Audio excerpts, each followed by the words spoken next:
बिस्मिल्लाहिर्रहमानिर्रहीम। हम वालिदैन और टीचर्स सब ये चाहते हैं कि हमारे बच्चे इंग्लिश में बात करना सीख जाएं। तो उसके लिए ज़रूरी है कि हम उनके साथ ख़ुद भी इंग्लिश में बात करें और छोटे छोटे जुमले बोलें जिनसे उनको इंग्लिश समझ में आना शुरू हो जाए। तो आज मैं आपके लिए 50 शॉर्ट सेंटेंसेस लेकर आई हूँ जो आप बच्चों के साथ बोलेंगे तो यकीनन उनकी इंग्लिश इम्प्रूव होगी। फर्स्ट सेंटेंस है व्हाट इज़ दिस, ये क्या है। जब बच्चा देर कर रहा हो तो आप उसे कहते हैं जल्दी करो, तो उसे इंग्लिश में बोलें लेट्स हरी। लिसन केयरफुली, गौर से सुनो। जब बच्चा आपकी कोई बात ना सुन रहा हो तो उसे कहें लिसन केयरफुली।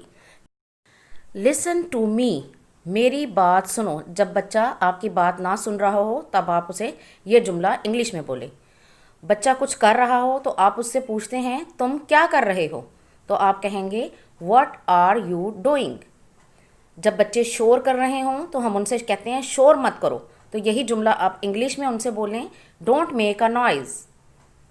और जब शोर कर रहे हो तो फिर हम उनसे क्या कहते हैं खामोश हो जाओ, इंग्लिश में कहेंगे कीप क्वाइट। जब आप बच्चे को बुला रहे होते हैं तो हम उसे कहते हैं यहाँ आओ, तो यही लफ्ज़ इंग्लिश में बोलें कम हेयर। जब बच्चे दौड़ रहे हों तेज़ तेज़ तो आप उन्हें कहते हैं मत दौड़ो, तो कहेंगे डोंट रन। और फिर हम उनसे कहते हैं कि आहिस्ता चलो, तो इंग्लिश में कहेंगे वॉक स्लोली।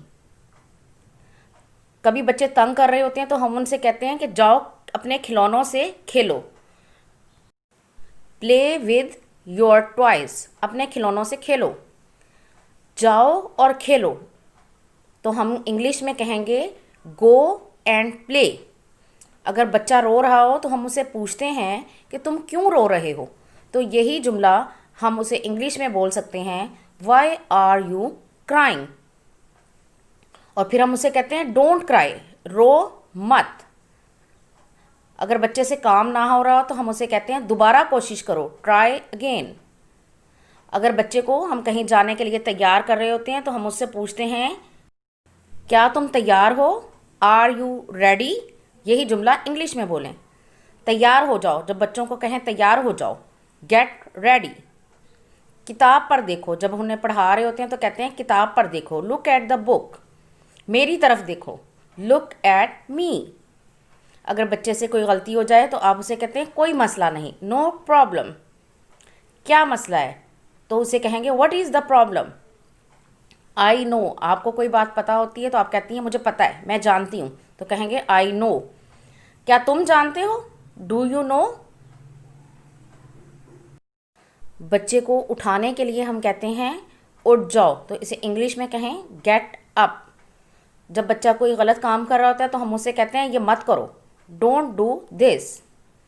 ये ठीक है। जब कोई बच्चा ठीक काम करता है तो हम कैसे कहते हैं कि ठीक है, इट्स ओके।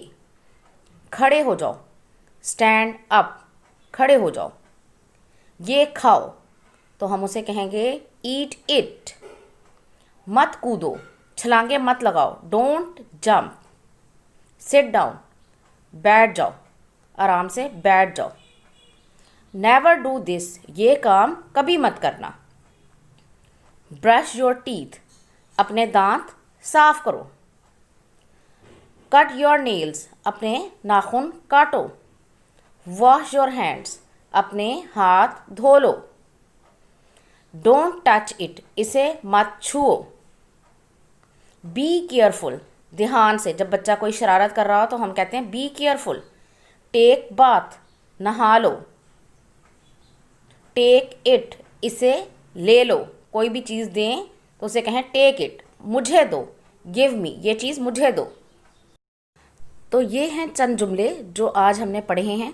ये जुमले आप अपने बच्चों के साथ बोलें तो यकीनन उनकी इंग्लिश इम्प्रूव होगी और उनकी वोकेबलरी में भी इजाफा होगा। जिस तरह हमें मदर टंग सिखाने के लिए कोई ग्रामर या कोई वोकेबलरी नहीं सिखानी पड़ती, बच्चे हमें देख देख कर ही सीख लेते हैं, इसी तरह इंग्लिश लैंग्वेज का भी यही प्रॉब्लम है कि इसके लिए वोकेबलरी या ग्रामर की ज़रूरत नहीं होती। अगर हम उनके साथ डेली छोटे छोटे सेंटेंसेस बोलेंगे तो वो इंग्लिश बोलना सीख लेंगे। बोलने के लिए किसी ग्रामर की या किसी चीज़ की ज़रूरत नहीं होती। मुझे उम्मीद है मेरी ये वीडियो आपको पसंद आएगी, तो इसे लाइक और शेयर ज़रूर कीजिएगा और इस तरह की मज़ीद वीडियोज़ देखने के लिए मेरे चैनल को सब्सक्राइब ज़रूर करें। Thank you.